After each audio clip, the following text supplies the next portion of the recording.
And especially sincere congratulations to the medalists. You have become members of a unique club. We look forward to following your careers in the future. So our guest speaker tonight is Dr. Tania Evans. Now, Tania Evans is a lecturer of mathematics at Auckland University and has a focus on mathematics education. She has an international education, having studied at St. Petersburg, Russia, and in Texas in the States, where she completed her PhD in pure mathematics. She is particularly interested in the professional development of teaching staff and is an advocate for ensuring high quality of teaching and learning of mathematics in high schools. I'd now like to invite Dr. Tania Evans to say a few words this evening.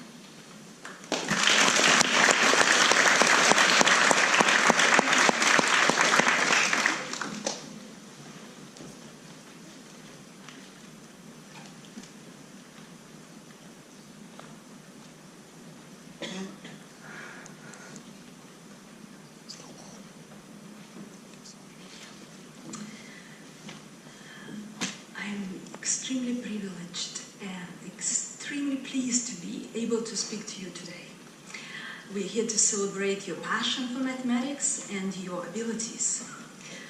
I'm sure that just like you, when I was at your age, I found mathematics as an intellectually challenging, stimulating, and really pleasing.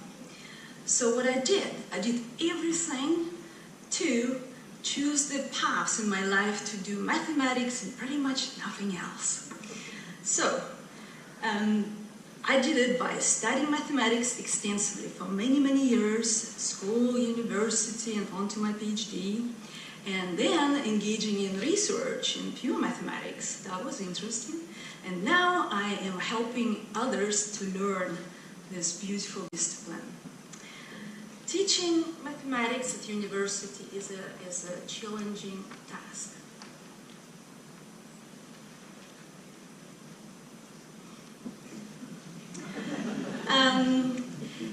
And it's probably because some of the students lacking passion for the subject, and maybe because they lack appreciation of its usefulness. And I'm pretty sure it's not a preview of your university experience in any way. You will be at the front row, eager to answer all the questions that come your way. So I can't wait to see you there. So let's talk about mathematics. What is mathematics? Broadly described as the study of the abstraction of patterns. It is a human endeavor that is found in historical records in every culture, extending back to 4,000 years.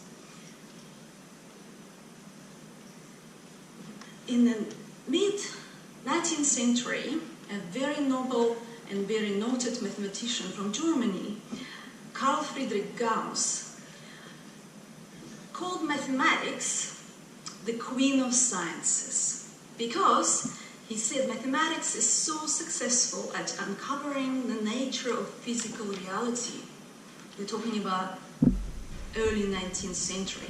How right he was. What's happened after that is the establishment of European mathematics. What they did, they built on the early mathematics that emerged from Mesopotamia, Egypt, and Greece. They took the contributions that came from China, India, and the Islamic world, combined on all of this, served as a foundation in the late Middle Ages for developing a rapid development advancement of mathematics. In the 17th century, when the geometry and algebra and trigonometry began to meld into a cohesive discipline that led to the creation of calculus by Isaac Newton and Gottfried Leibniz. Leonhard Euler in the 18th century continued with what they've done 100 years before that and introduced much of the modern mathematical terminology and notation that you and me use, including the notion of a mathematical function. It didn't exist before he thought about it. He also made a pioneering contribution to several branches of mathematics, such as topology, my branch of mathematics, and analytic number theory.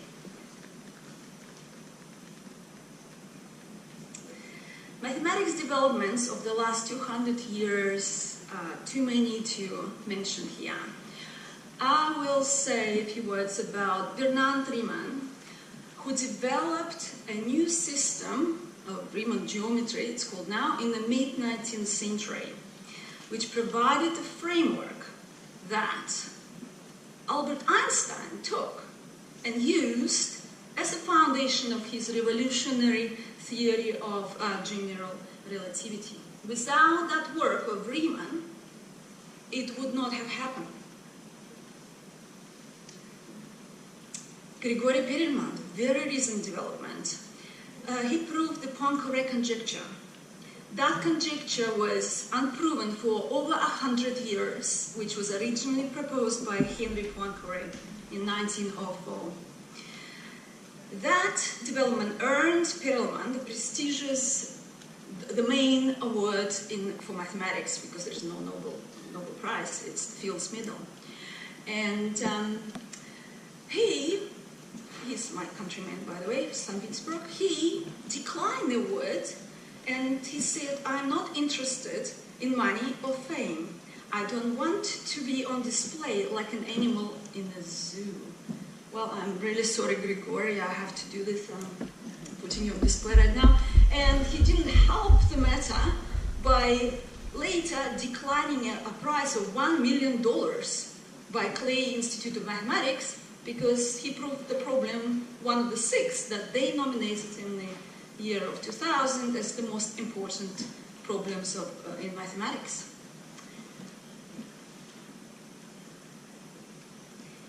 The Queen of Sciences. Mathematics has allowed us to understand the natural world through the major advances in physics, chemistry, biology, and later on, medical sciences. But it also led to the innovation in engineering. Engineering science, as we know it, did not exist before the invention of calculus. And it triggered the Industrial Revolution. The timing of the Industrial Revolution, 1760 to 1840, is not a coincidence. It happened because of the accumulated body of knowledge that was done by mathematicians starting from Newton for the previous 100 years. They took that and applied it in any possible way. Now, the Industrial Revolution marks a major turning point in history. Almost every aspect of daily life was influenced in some way. In particular, average income has begun unprecedented and sustained growth. And it still remains so, and the same with the population growth. The world that you know today would not exist without mathematics leading the way, allowing other sciences to advance. Mathematics has the power and is used to provide insights about questions such as the structure and evolution of the universe. Physicists use mathematics as tools. For example, we still don't know much about our universe. We don't know what the shape of the universe is. It's anyone's guess.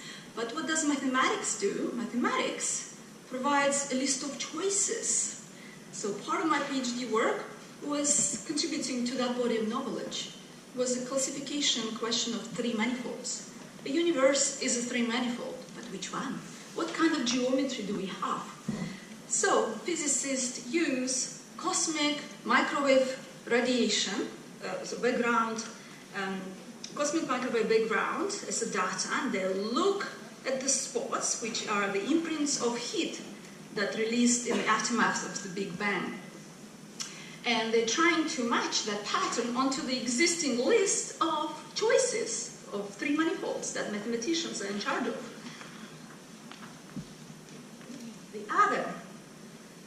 questions that mathematics has helped with tremendously is the human DNA. The Human Genome Project that's been finished in 2003 used a very sophisticated mathematical techniques to decipher the 3 billion letters of the human genetic code. Thank you, mathematics. Now, I am agreeing with Carl Friedrich Gauss's claim that mathematics is the queen of sciences, but I think it's time to add to the title. I think mathematics is deserved to be called the queen of technology, isn't it? Here's a case in point. Computer science. What is a computer science? It's an offshoot of mathematics with discrete mathematics as its core. In fact, at the University of Auckland, the computer science department started as a group of mathematicians using discrete mathematics. And then they grew and they grew and they grew and they split up.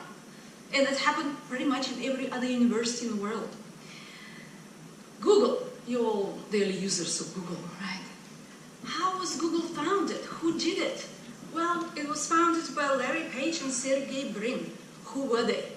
Sergey Brin, he's following in the footsteps of his grandfather and his father, who were both mathematicians. Sergey Brin went to university and did a mathematics degree. After that, computer science was in existence. So he enrolled in computer science PhD at Stanford University, where he met Larry. In their room at dormitory, they bought a lot of cheap computers, and they used Sergey's idea of a mathematical algorithm to build a web search engine.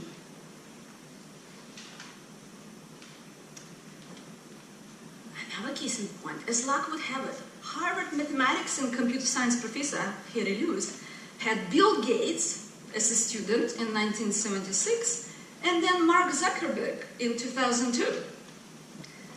And as you would know, Bill Gates and Mark Zuckerberg are big major players in technological advances with Microsoft and Facebook. Completely different perspective, completely different influence, but nevertheless. Reed Hastings, who is he? He's the co-founder and chairman and CEO of Netflix. Netflix, yes, Netflix. Serves on the board of Facebook. He was a mathematics teacher, teaching mathematics for many years until he decided to do a PhD at Stanford. Netflix started as a problem as part of his graduate studies. That was a problem he set up to solve. That's how Netflix came to exist. Very good case in point, a very recent development that is based on mathematics is cryptography. What is cryptography? It's the practice and study of techniques for secure communication in the presence of third parties called adversaries. Adversaries, aka cyber criminals, hackers.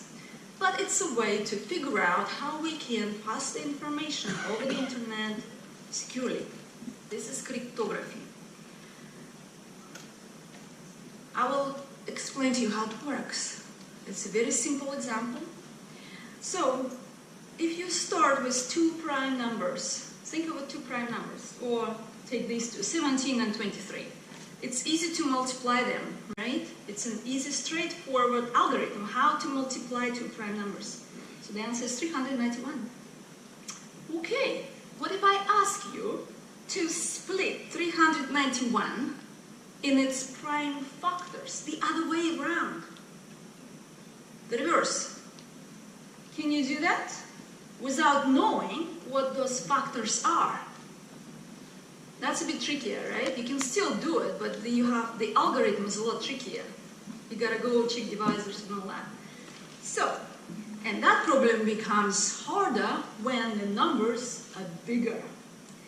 Okay? This one-way nature of this problem is the foundation on which the modern encryption is based. The encryption process works on this principle that one way it's very easy and the other way is very hard. And some other techniques developed by mathematics. What's encryption? Well, you probably have heard about it, but you use it every day. Encryption has plenty of uses. It protects state secrets and protects the corporate ones as well. It protects financial flows and medical records. And it makes the 2 trillion e-commerce industry possible.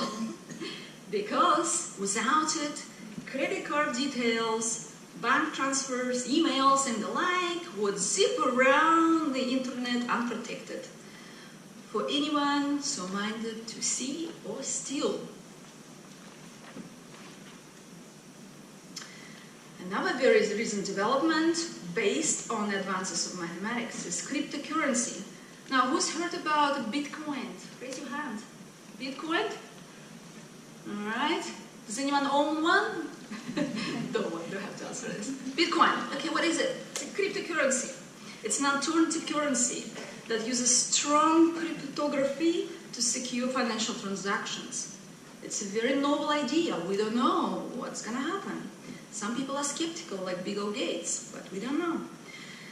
Bitcoin first released as an open source software in 2009, and generally is considered the first decentralized cryptocurrency. Since its release, over 4,000 altcoins, alternative variants of cryptocurrencies, have been created. It is a very fast-moving field, and the developments and the new innovations on that field are driven by mathematics.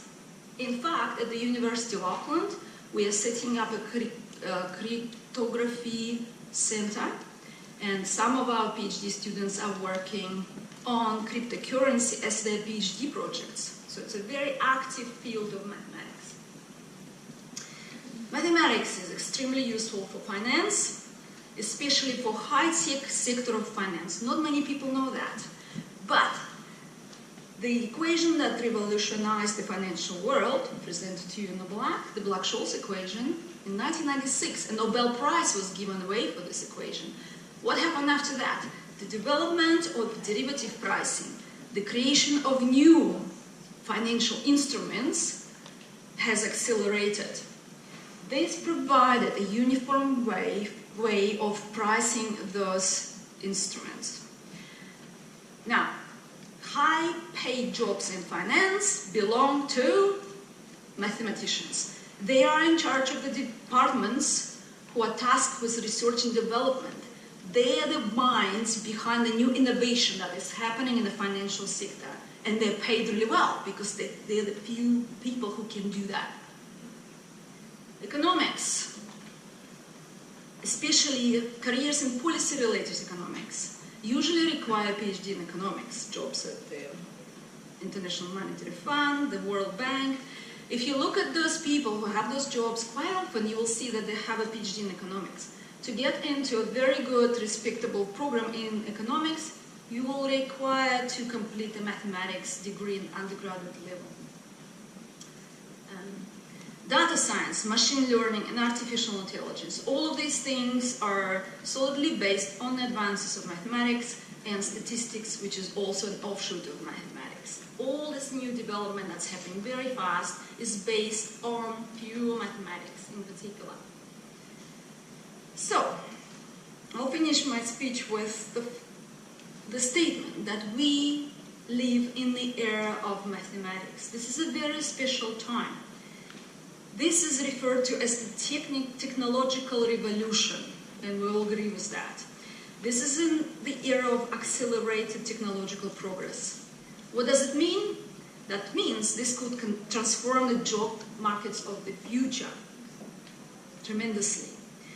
Human-like robots equipped with artificial intelligence can replace humans in many professions. Some people say, well, it's anyone's guess, but some people say that jobs such as accountants, jobs such as lawyers, jobs such as computer programmers, and some types of engineers will disappear by the time you will be ready to hit the job market.